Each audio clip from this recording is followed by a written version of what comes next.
and welcome back to another episode of the TF Soccer Training Podcast, where our goal is to help your player go on and off the field. My name is Coach Taylor, and I'm so excited to have you join us today. If you haven't, please go ahead and rate and review us on wherever you get your podcasts. It really does help people find the show. Today is another special day. We're having another guest on the podcast, one of my former teammates who is now in the coaching ranks. Robbe Tarver. He coaches at University of Evansville, and it was so awesome for him to be able to jump on and talk to me and really give a lot of good feedback and a lot of good tips for players and for parents who are looking for their player to play in post high school and continue their playing post high school. So if you're interested in that, go ahead, check that out. So he gives out a lot of good information. So I'm so excited for him to be able to hop on. But real quick, we're going to take a quick break and then we'll jump into the interview. Okay, welcome back from the break. Here is the interview with Coach Tarver. For joining us today, I'm here talking to Coach Robbe Tarver, assistant coach, men's soccer coach at University of Evansville. Robbe, thanks so much for joining us today, man. Yeah, Taylor, glad to be on. Thanks for reaching out. Yeah, and I didn't know that you were also a podcaster yourself. I saw that you were on the Naysayers. I saw that on your Twitter bio. Tell me a little bit about that. Yeah, so the Naysayers are just me and two other buddies that I played with at Center College. It was really their idea. They kind of wanted to do a podcast about soccer. They both are from Cincinnati or live in Cincinnati now, and they kind of like Cincinnati has a new MLS team. They didn't really like some things that were going on, so they wanted to start a podcast about it. I happened to be the first guest. And then I think they were like, why don't you just come on full time? So it's just a good way for us to connect almost once a week and just talk about soccer with each other. And if people listen, they listen, you know. That's awesome. That's awesome. How many episodes have you guys done? Oh, I don't think 100, but we've done like 70 probably. It's been a lot. Maybe less than 70. I don't know. It's right around there. It's usually once a week. That's pretty cool. That's pretty yeah, awesome. it's fun. Yeah, that's awesome, man. Sweet. Well, tell us a little bit about your journey. Obviously, we were teammates in high school and played together. But kind of tell us about your journey and how you've ended up here at University of Evansville. Yeah, so I played at Center College, which is a Division III school, and then I wanted to try to play afterwards, so I tried to do that. It didn't necessarily work out, but as that was happening, I kind of figured like, why not get into coaching? And it just so happened that the job at Center opened up right when I was graduating. And the way it works there is the head coach, Jet Birch, he kind of likes to keep it in-house with Center alums. And he was like, I expressed some interest, and he was like, yeah, well, I'd rather keep it with somebody who knows Center, knows the program, which is kind of how it works in the D3 world, because you're not necessarily getting paid that much as an assistant. 3 years of doing that, I kind of wanted to see what D1 was like. So the director of soccer operations at University of Louisville was a Center alum and a guy that used to work at Center as well and as an assistant. And we knew each other not well, but there was a connection there. And so I reached out to him and expressed some interest in the volunteer job. That happened to open up. So then I moved to Louisville, which for Center is like an hour and a half away and where a lot of alums move. So it was a pretty easy move in terms of knowing a lot of people there. And able to find work outside of University of Louisville.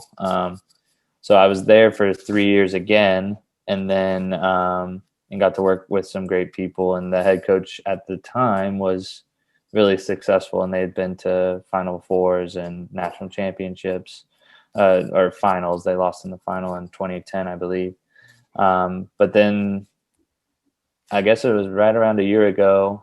It was just kind of time to move on from Louisville, try to get some more responsibility. And then Evansville opened up, and kind of like through some mutual connections, I applied and got the job. So it worked out, and I've been here for about a year and played now one game because of the pandemic. But It's been good here. The people have been really welcoming, and it's it's been fun. That's awesome. Awesome. Tell me a little bit about um, obviously going to a program like Louisville from the Division 3. So like it's not like you just made the jump to Division 1, like kind of like a small mid-major. You went to like a powerhouse in Division 1. What was it like learning under or going to that level and then learning under a coach like Ken Lola? Yeah, so I knew I wanted to get into, or I figured I could always coach in D3, just from my background there, and then coaching at center. I figured a couple more years there, I would be a candidate for a D3 job. There was kind of like a line of succession at center that had proven that, with guys getting head coaching jobs that had been the assistants when I had played there and before that. But I figured if I was going to try D1, now was the time. Just younger, a little more. I didn't need as much income. Not single, but also not married. So like, you're only worried about yourself. And Louisville was right there, and you knew about it because of they were so good, and it was only an hour and a half away. And there were some other connections to the program. Like I mentioned, the director of operations was there. A bunch of guys that coached at center would work their camp. So there was a mutual relationship there. So it just made sense. And I had no conception that was going to work out, but I was like, if I'm going to go try to do this thing in D1, why not just try Louisville, where there's a history of success? The head coach is so successful. And I kind of went in there with just like, I'm just going to try to be a sponge and learn whatever I can, because there was already kind of a hierarchy there on the staff that was like, I mean, these guys know what they're doing. They're high level. Yeah. Try to add some value the way you can and just learn from them. So I knew like right away I wasn't going to have like so much hands-on experience. Is going to be like learning and just trying to do whatever they needed me to do, which ended up being a lot of scouting and then working with the reserves, which was, it allowed me to have some responsibility within the greater context and while still being at all the training sessions and the games and stuff like that. Yeah. Yeah. So you said with scouting. So how did that work for you? Because that sounds pretty interesting. Again, we get at Case, our scouting was at least my freshman year. Scouting was kind of like, oh, watch out for that guy because he scores a lot of goals. And you're just like, okay, great, we're good. In D3, obviously, you're kind of, especially when we were playing, like the video quality wasn't quite that good. Getting just access to video was hard. But we had stuff at Louisville. It was Instat. It's a scouting network, and so all the games are on there. And Coach Lola, Ken Lola, he kind of is like he encourages his coaches to add value in any way that they can. And I kind of expressed interest in scouting, and so he was like, "Well, why don't you do a pre-scout?" And where I would watch 3 games of the one opponent before. So if we were playing like UK on Friday, I was already looking ahead to playing Virginia on Wednesday or whatever. And so right when the UK game was done, I would send all my stuff over for UVA, so they kind of had a baseline for the game that was upcoming, because you know how it is in college. It's quick and fast. Like once you start season, it's Tuesday, Friday. You're trying to stay healthy, trying to train, but you're also trying to prepare for the next opponent. So he kind of let me just do my own thing there. And, if he didn't like things, he wouldn't accept them. If he liked them, he would. And then it just kind of evolved into more responsibility as time, as I think I earned like some respect. Like, okay, I know what I'm talking about a little bit. Like they're becoming more comfortable with me. I'm becoming more comfortable with them and the coaching staff, and kind of finding a place in there. So it happened to be scouting, and I enjoyed it. It was watching a lot of video, but it was, you learn about other teams and other styles that way. So it was fun. Sweet. And so how did that how did that help you with your reserve team? So what would you guys do? How did that translate to reserve team, to training, stuff like that, working with the reserves?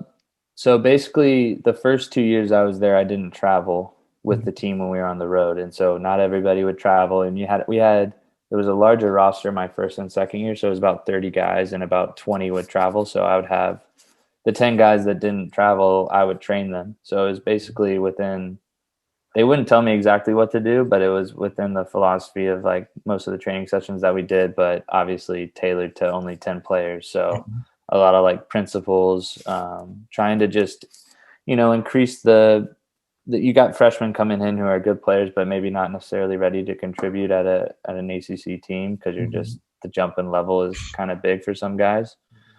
So giving them an outlet to train when they're not actually on the road was kind of my role, and then trying to prepare them to be in the travel roster. So we would have guys that would fluctuate. Sometimes they would go on the road, sometimes they wouldn't. Um, all that stuff. So and the group that came in with me, like at my first year, they were freshmen. Those guys, they're kind of weird now. They would have just graduated and played their final spring, but two of those guys got drafted, so it's kind of cool to like they weren't really playing that much as freshmen, and now they're have a chance to play in the MLS potentially. I mean, nothing's guaranteed, obviously, Yeah, but they have that absolutely. chance. That's super cool. That's awesome to kind of see their own progression and see guys on a smaller end of even just me who I work with players who I kind of see it from high school, end up going on to college, and now seeing some of my players who are kind of competing in college is always super cool. Yeah, Rewarding. definitely. Yeah, and like even if it's less than 1%, you help them get there. It's still cool to Mhm. like see them get that far and take advantage of their opportunity and stuff like that. That's super cool. So you talked a little bit about principles and principles of play. Um, I guess that kind of leads me into like my first major question, which is kind of like technical development. So what do you see that players when they come into that level, and what's the stay at that D1 level right now? We can talk a little bit on different levels, but what is it that kind of jumps out at you like immediately when you see players who are like, okay, that's a D1 caliber player? Yeah, I would say a lot of it's their technique, Mm-hmm. but their technique applied to the game.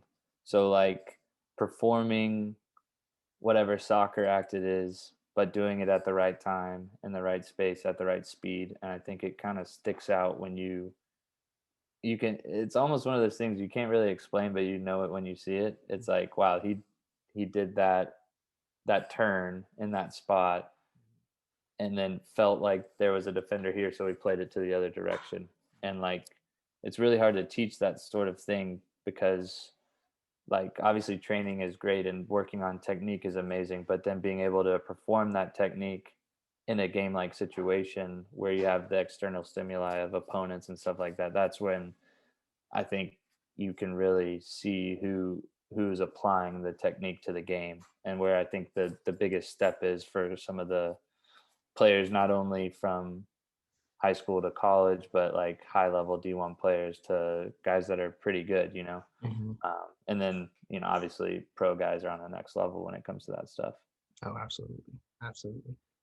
So I guess, and I know you said it's kind of hard to teach it, but what would you say to younger players, right, who want to take that next step or want to be able to know how to apply? What would you say to them um, to be able to help them like take that next step or be able to perform at that type of level? Yeah, it's a good question because I think a lot of the stuff is like the technique that you do has to be done within context of the game. And so how do you apply your technique? If you're hitting a ball against the wall, that's amazing because you can really improve.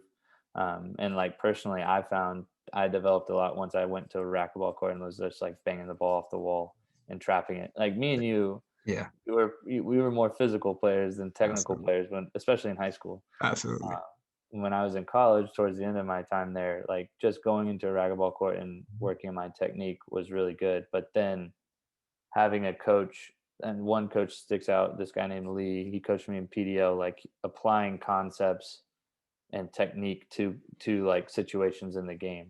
And that's where I feel like you have to be able to apply the technique that you're working on to an actual game, because we've all seen guys that are amazing technically, but then in the game with defenders and other players on the field, they can't apply it.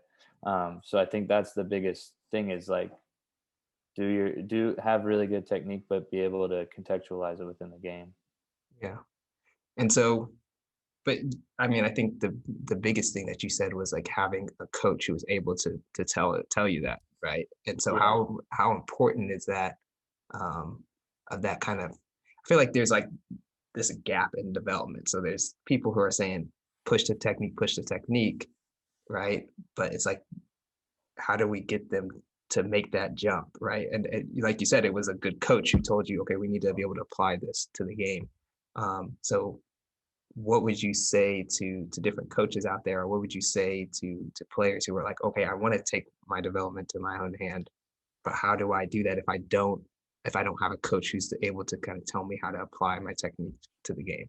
Yeah, that's I think especially if we're talking about like just technical training, it's Mhm. doing a technique but with a decision attached to it. So, like if we're working on opening up, it's like I'm receiving across my body, but then I have to take my touch where I want to play the ball. So like if me and you are training, I'm like open up to your left, and then when there's three different goals. I'm gonna tell you a goal that you need to hit when you're receiving the ball. So you're having to take a touch in a certain direction to then play that goal, because in a game, it's like you're making your decision based on your teammates and your opposition. So it's kind of, obviously if you're working with an individual coach, you're not having the opponent necessarily, but you can simulate kind of that decision making within the technical training.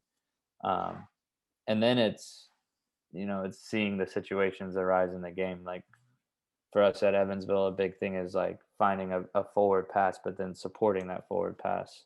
And then that also cues a runner in behind sort of thing. So obviously that's hard to work on if you're just doing an individual session, but you can simulate that in certain ways with using different things to have decisions within your training. Because I think if you're just talking about hitting a ball against a wall or going through cones with dribbling or even shooting, a lot of those things are done without decisions being made. And so it's hard to really apply it to a game like setting. Yeah, absolutely. Oh, that's super. I like that idea, and that's something I do try to bring into my training. But I like the idea of forcing them to make decisions in the context of a tactical setting, so then that they can be able to pull that and then be able to know that they can have the confidence to do that in game. That's huge.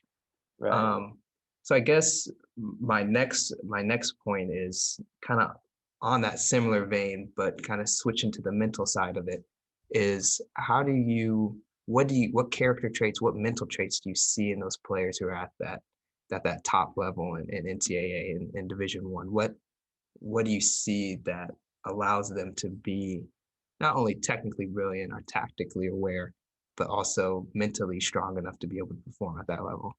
Yeah. The big one that sticks out to me is the ability to move on Mhm. from a mistake. And it's like, it's you see certain players, and this might be the biggest difference between Louisville and Evansville is like the quality can be there's good players at Evansville just like there are at Louisville. But sometimes at Evansville, players will make a mistake and it stays with them for 4 or 5 plays. Where at Louisville, especially the highest players at Louisville that I saw, if they made a mistake, the next one, it didn't phase them. And so it was that like mental strength to rely on their ability, and know that with their next decision or their next play was going to be a good one. So that's the mental side of it. I think the ability to kind of be like Teflon, where stuff falls off you, especially when you make a mistake. I think that really does separate um, players as the level gets higher. Yeah, absolutely. So it's like having that internal confidence that like one mistake is not going to shake you. Yeah, it doesn't define who you are as a player or a person or anything like that. There's like, and it doesn't need to be a outwardly confidence, but it's almost Mhm. like I know I didn't make the right pass there, but I know I'll make it the next time. Yeah. Everybody watched the Jordan documentary. He was Mhm. like, I don't think about missing a shot I haven't taken yet. It's like every time I shoot the ball, I think I'm going to make it because I'm shooting it right then. I'm not thinking like I'm going to miss the shot that I'm about to take. I'm thinking I'm going to make the shot that I'm about to take. But then when he misses it, it starts over again. He's like, oh, I'm going to make the next one then. I think that's like such an invaluable trait to have as a player, especially a team sport player, that where you're making hundreds of decisions in a game and you're not going to make them all correctly, but can you move on and make the next best decision? in your next play. Absolutely. And so how would you encourage players to develop that? Like obviously like we can look at Michael Jordan and say like, well, if I'm gonna put myself in a player situation, well, he was uber talented, right? Like maybe some of these players who you think you're like, oh well, those guys are uber talented. I don't necessarily have the same talent level as that guy who's going to Louisville. How do you develop that same sort of kind of unshakable confidence? Yeah, and that's a good question. I think it comes down to a lot to like intention and effort. Like if you go in and you're making mistakes of effort, then most coaches will live with that to a point. Obviously at some point it's like, all right, you made a bad pass like 10 times in a row. We got to change you out. But if you're making mistakes because you're trying to do the right things or you're trying to solve a problem on the field, then it's a lot easier to handle, I think. And also you can rely on your effort. That's something you can control. You can't necessarily control other things in the game, but um, if you're trying to do things the right way and it doesn't work out, it's much easier to take, and you can fall back on knowing like you're trying to do it, you're putting forth the effort to do it the right way. But every once in a while you just get beat. Like especially if you're a defender, like you're gonna get beat sometimes. It's just the way it is. Even if you have great technique, blah blah blah, like you're gonna get beat. So, but you can evaluate yourself knowing like I had the right technique. I tried to force him one way, but he beat me that time. But next time I'm going to do the same thing, and the odds are in my favor that this time I'm going to do it because I had the right effort and I had the right technique, and it'll work out. Yeah. So it's understanding that like, okay, I've put in the time, I've put in the effort, right? And if I have the right intention to try to solve something, then I don't have to worry about like being like, okay, I made a mistake this time. Right. I think a big part for players is like not, especially when I've been a player on the bench and you get subbed in or you start the game, but you have a really short leash. And so like how do you deal with that when you're a player who's kind of a sub or reserve like you said before, like how do you deal with, okay, I need to come in and make something happen, and you're kind of forcing things and then all of a sudden it kind of all unravels and you're in the middle of the game and you're like, okay, what am I supposed to do here? Yeah, no, that's really tough because obviously if you have less time to make an impact, it puts a lot more pressure on those moments that you're playing, and they're a lot more outcome based, I guess, in terms of like you need to make the right decision or else you're going to get pulled. Um, so I think it's hard because you're probably going to have to evaluate your effort, not your outcome, and know that you were sometimes it's just not going to work out and you're going to make a bad play or you're going to make a bad pass. Especially if you're in the shorter leash, it becomes that much harder. But I think most coaches can discern when the player's trying to do what is asked of him or her. And so as a player, you have to rely on your evaluation within the context of what the coach is telling you to do. Like if you're a player and the coach asks you to do X, Y, and Z, but you do A, B, C, then if you're evaluating yourself well, then you know that you didn't do what the coach asked you. Um, Yeah. so I think if you're a player off the bench, you're going to have to evaluate yourself from what the coach asked you to do. And are you doing things the way that your coach set you up to do? And if you are, and he still pulls you or she still pulls you, like maybe it's time to find a different team or have a real conversation with the coach being like, Mhm. what did you see differently? Because I was trying to do it the way that you wanted me to. What can I do better? How am I supposed to change it to fit what you want, kind of thing? Um, don't find a different team right away. That's only after it fails for 2 years or whatever. Yeah, yeah. Right away. um so how do you, I think you made an excellent point there, because I think players come in and then they try to make something happen. They try to force stuff to happen that the coach might not necessarily want or need from them. Um, but I guess I'm looking at it from the player's perspective and saying, okay, this might be what my coach is asking me to do. I don't want to be pigeonholed into this role, right? And how do you, because again, we both, like you said earlier, we're both kind of physical players. Like we could rely on our physical gifts. and it's easy to kind of fall back on that and not really work on the other parts of your game. So what would you say to a player who's like, well, I don't want to be pigeonholed. I don't want this role to define who I am or what I can do on the field. Yeah, I think, and that's a good question. I think you have to prove that you can. Well, I think it starts with having a conversation with the coach. If you're in a certain role that you think you can do more, it's like, well, you need to tell the coach that, or I don't know about tell, but bring it up. Like if I'm right back, but I think I can play center mid, maybe I bring it up, especially in the youth setting. Like for sure, do that. And then it's like, well, when I get the opportunity at center mid, am I doing, what is expected of a center mid, kind of thing? Because if you ask to be changed, well, and then ask for feedback too, like because the coach will be like, well, I kind of liked you at center mid, or I actually just really see you as a right back. That's your position. That's where I think you can help the team the most. I think what accentuates your strengths the most. Mhm.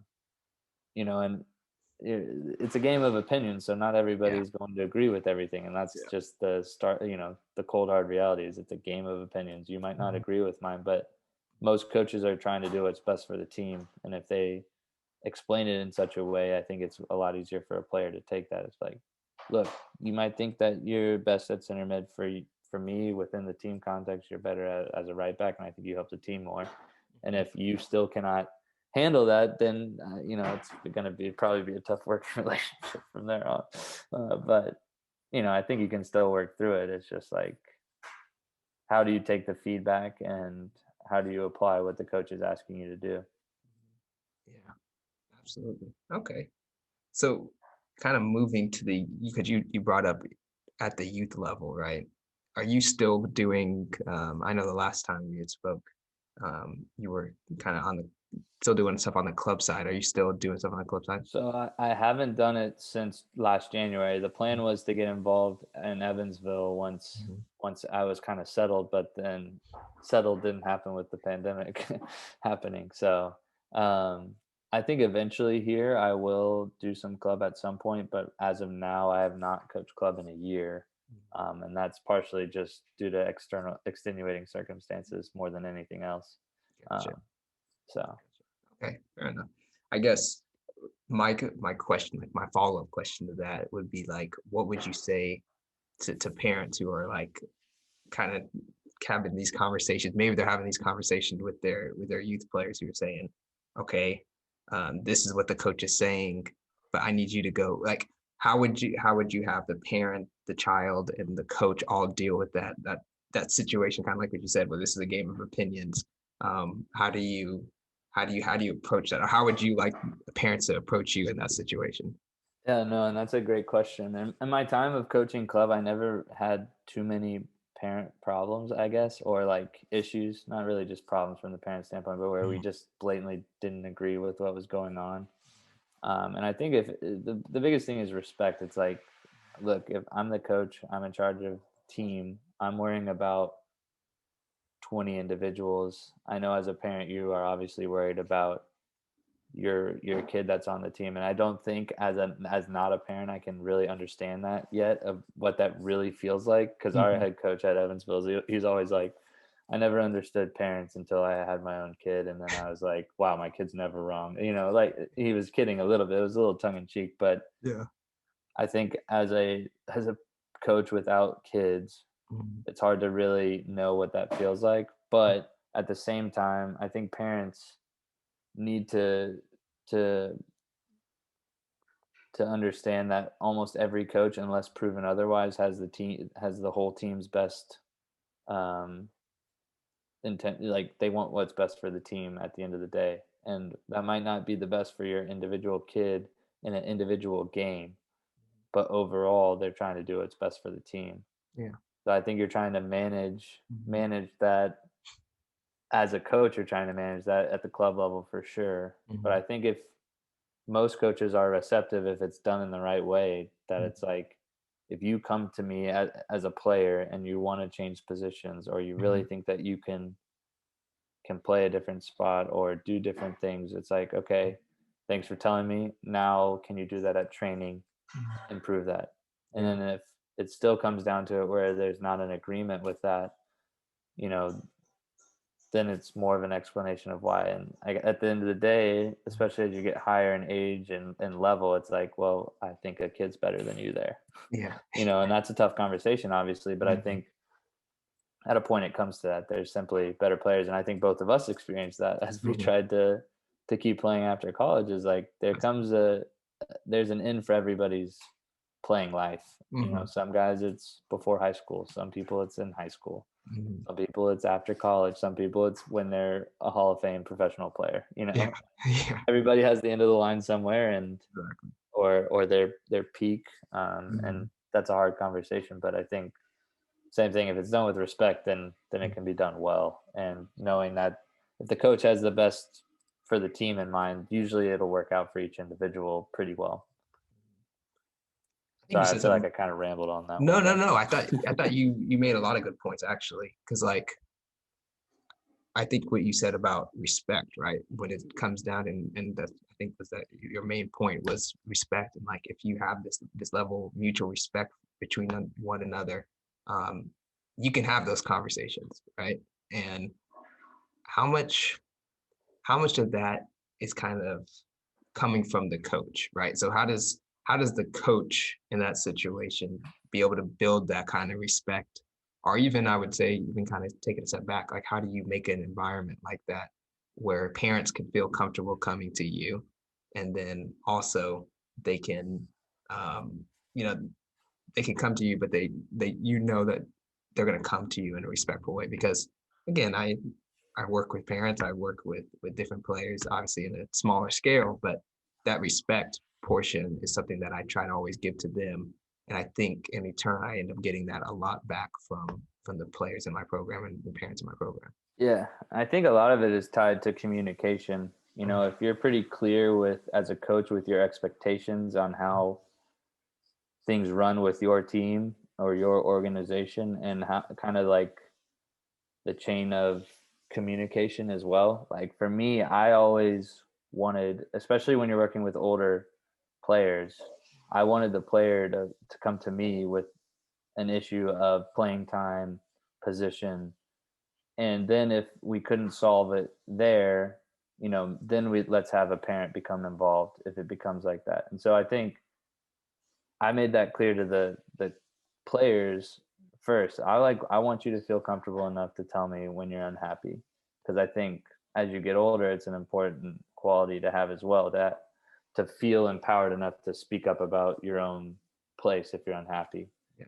But then I think, you're still talking about 14, 15, 16-year-old kids that can have trouble, and like speaking about feeling, and you're an authority figure as a coach where it can be hard to voice that as well. Yeah. So there are times when parents have to be involved, but I think if you do it in the right order, in the right way, I don't think that it's ever a problem. I've definitely had kids that didn't think I was playing them enough or in the right spot. And if they came and told me, I was like, well, here's X, Y, and Z that you can do in my eyes to be better, or try to do the things that I want you to do. And it might come to a point where I'm like, I just think that this kid is better in your spot, Mhm. and here's X, Y, and Z that I think you could do to maybe change that. But right now, that's where you stand. I think being clear about where players stand also really Mhm. helps as well, if Yeah. you're talking about within a team too. Yeah. Um, Absolutely. and to add on to that, it's like, I'm going to be clear with where you are right now, but that doesn't mean you can't get to where you want to be. Like when kids would ask me, well, where do you think I can play in college? I'd be like, well, I don't know. That's not in my control. Like Mhm. my evaluation is where you are right now, and I see Mhm. you as a D3 player. But that's not to say that if you went to a D1 school, you couldn't make it there. But Mhm. right now, this is where I see you, and here's why. Yeah. But I'm also not 100% correct. I could be very wrong about where you are and your projection. So I never wanted to like put a cap on what a player could be either. Yeah. At the same time of trying to be very clear about where they are, but not trying to limit where they could go if Mhm. they wanted to. So Yeah, I think that's so important. I think we both kind of had some recruiting stories or horror stories about going into different level teams and they're saying, oh, you can't play here, right? Or you're not good enough to play here. And I think that informs kind of how we go about talking to players and where you can go. Because I do think it's important to know where you stand, but I think it's also important for you to know that like no one knows your developmental path or your developmental arc. And to have the kind of mental discipline to understand, okay, this is his, like you said, his opinion of me, and hopefully it's coming from a truthful place. Right. Okay, how do I take that and now run with that and learn from that? Yeah. No, I think that's exactly right. It's like, this is where I am now, Mhm. and hopefully the feedback's done with good intentions in the right way. But that also doesn't cap where I could end up being either. Um, because I think there's so many stories that have proven that to be otherwise, where people have been told they can't do something, and well, yeah, they can do it. Um, but I think also part of that is they had probably had good feedback along the way, and like, Mhm. well, am right here. And I think that's the other side of it too. The player has to have enough self-awareness and people in their corner being like, you're not the greatest thing since sliced bread, Mhm. keep them grounded and know that there is no cap on where they can be. But maybe it is where they are that they're not a starter, or Mhm. they're not a center mid right now in the context of the team that they're on. But that doesn't mean they can't be there. Yeah. Um, so So I guess how would you, and I may have asked this before, but how would you try to develop that in youth players? How would you help them to kind of see like, yeah, this is where you are right now. Just because this is what I'm saying right now doesn't mean in 3 years, 5 years down the line that you're not a totally different player. And how do you help them to be resilient enough to be able to say, okay, are you going to keep working? Or are you going to just say, oh, well, this is what the coach says, so here I am. I'm not going to try to change anything about me. yeah, I think part of that is giving them like pretty specific and clear like next objectives for Mhm. like, okay, you're right here, but this is what these three things I see that can really elevate your game to where you want it to be, or where you think you are right now. Like, for example, there's a kid on the team now where I think his biggest holdback is his body language. Like, it's not his ability on the field, it's his body language, and then making a good decision when he's on the field. It's like, you can do all the things with the ball that you want to. You can do the step overs, you can shoot from wherever you want, and it has a good chance of going in, but you're not making the right decisions. And then when you mess up, you're taken out for the next 5 minutes. So it's like, those things can't shine through because you're not playing every single play. And so I think that's how you can help a player really develop, is like, here's where you are. Here are some easy, not easy things in terms of like, it's not going to be easy to get there, but there's three clear things that I can do to get better. And if I do these, then it's likely that I will get better. And then you can look back and evaluate, did I really work on those three things, or did I keep doing what I was doing, or did I um, try different things that the coach didn't tell me to do, but I personally chose would be better for me. And maybe they are better for you. I don't know, Yeah.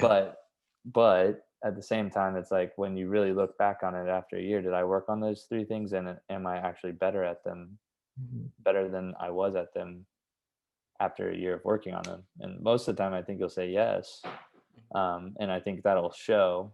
And the hard part is takes a year or so to really see that happen. Um, so that's why it's hard. It's not instant gratification. Yeah. It's gonna be a lot of hard work, and you won't, like, I don't remember noticing when I went to the racquetball court at center that I was noticeably better in a few weeks. It was like I didn't even realize it, but 2 years later, after I was done playing at center, I was like, wow, I've really like gotten a lot better with my feet.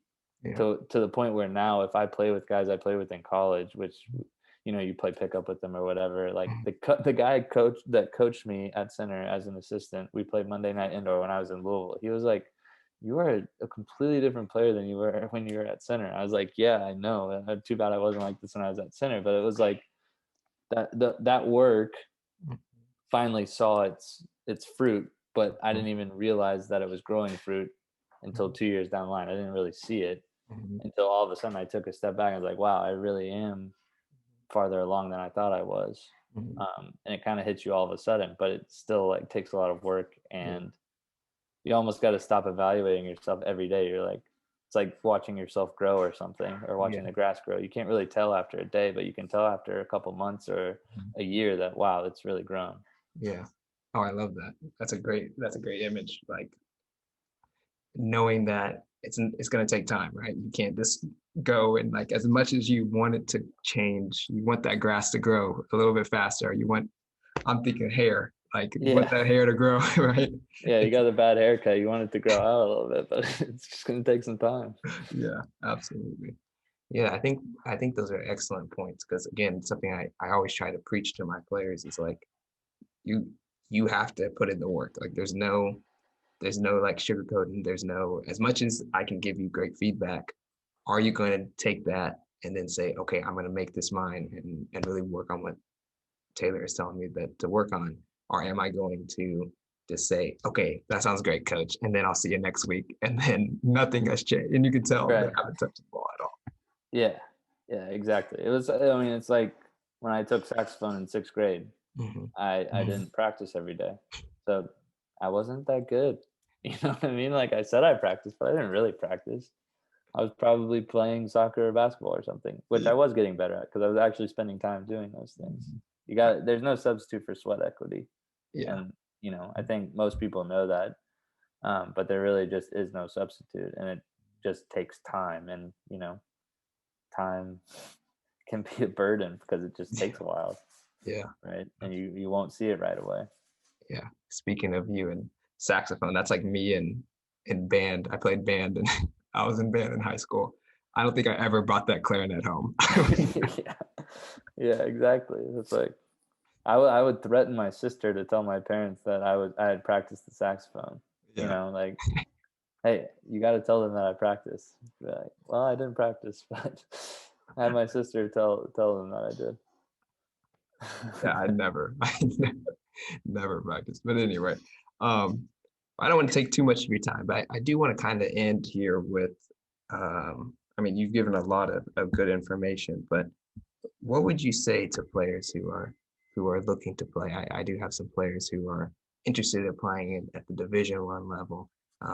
What is it that you look for? I know we've touched on it, on the technical side, the tactical side, right?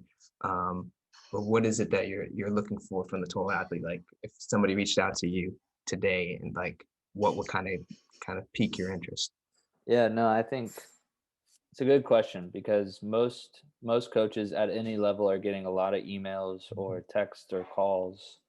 And so how do you sort through that? And to be honest, there's no easy way to do it. And I think the things that jump out for me, if we're just talking communication at the start, because I think the way that you communicate is super important as a recruit. Make it easy, make it simple. Like it's just basically GPA, team position highlights. Like I don't need to hear how you played soccer since you were 4 and it means the most to you. Like we can get into that when we're actually talking as and forming a relationship. But at the start, I want to see your grades. I want to know what position you play. I want to know the team that you play for. And can I see you play right there with an easy click? Because, if I get an email and it doesn't have them playing, I have no way to contextualize who they are as a player. And so it's really hard for me to want to follow up with them because I'm like, I have no idea, especially if I don't know the team you're playing for. Like there's so many clubs out there that it's hard to know all of them.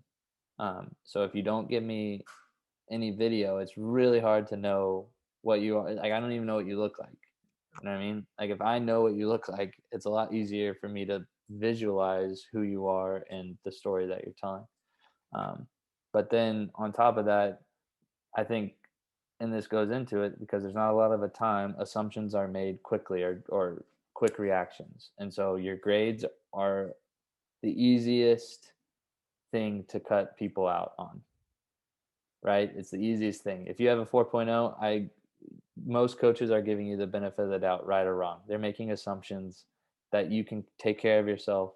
You're not going to be a problem in the classroom. They're probably going to make some off the field assumptions about you. Like I'm definitely not, what's the word? I've done that before. I'm not saying it's the right thing to do, but sometimes for time, like that's just what's done. When you have 50 recruit emails in one night, it's like, I don't want to deal with the kid that has a 2.8 because I'm going to have to deal with him off the field, and you don't want the headaches off the field. And it might not be with the kid might be a great kid, but you're going to have to deal with them academically, keep them eligible. Like that takes away from where you want to put your focus as a coach. So that would be my two biggest things right away is like, if you make the communication easy and simple, have a way to watch you play quickly with video, especially now during the pandemic, have a way to watch you play. And then especially if you have good grades, now don't hide the grades no matter what they are, but if you have good grades, you're going to get the benefit of the doubt. Because you're going to be in a better spot for scholarship. You're going to be in a better spot for not having me worry about you as a student. Like all those things go into it. So I think that's the easiest way for me to think about is like, make it easy to read, make it easy to watch you play. And then 3, help me understand why you're not going to be a headache off the field for me. And that's pretty blunt, but like, yeah, I think that's an easy way and a blunt way for recruits to see it. Yeah. That's awesome.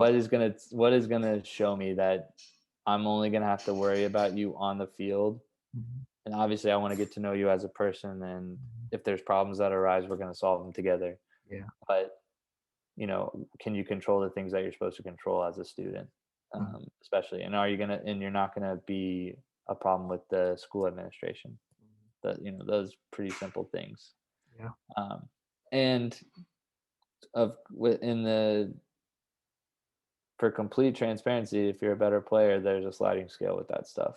That's true. Yeah. And that's blunt as well. And it's hard for people that handle all their business to understand that. But I think from a coach's perspective, if I know that you can do things on the field, I'm not willing to put up with more headaches, but I'm going to try to get rid of that headache and to have that product on the field. And there's obviously limitations to that, but I think there's a sliding scale that a lot of recruits and recruits' parents don't want to think about, but it is part of it. Yeah, absolutely. Well, man, I really appreciate it. I think I learned a lot, and just learning from a soccer mind who I respect, and just kind of seeing your progress and working your way up it's been pretty inspiring. So I appreciate the time. Would you mind if players reach out to you, or parents, or if anybody, like, would you mind giving out your contact info if you feel comfortable doing that? Yeah, no problem. Yeah, I don't mind reaching out. There might be like some NCAA rules that we'd have to be, if they're like a sophomore, it just becomes tough, even if they're just asking for advice. But if they're in 8th grade or something, it becomes, there's the restrictions. Freshman and sophomore in high school just is like pretty much the rule of thumb is don't speak to them because it's probably a recruiting violation. Yeah. But yeah, I'd be more than willing. My email, the best email is probably Robbe Tarver, so TARVER 713 @gmail.com. Okay. And then we can set up a call. It'll just be easier to do it that way. I'm pretty responsive to that email, even though I say, you got to sift through some emails, but I'm pretty responsive. Yeah. So. Okay, cool. Sweet. Well, hey man, I appreciate it. I'm sure there'll be some people who reach out and want to learn more, but thanks so much. I really appreciate you're only guest number 2 on the podcast. So oh wow, okay. Wow, I didn't know that. No, I enjoyed speaking with you. It's always, we catch up from time to time, and it's always fun to see where you are. And I enjoyed following your college and stuff from afar too, because I know how hard you work. So appreciate it, man. And for the listeners out there, Fletcher got a bogus double yellow in the state finals that really hurt us. Mikey Davidson's with me right now, and he just looked over me and nodded.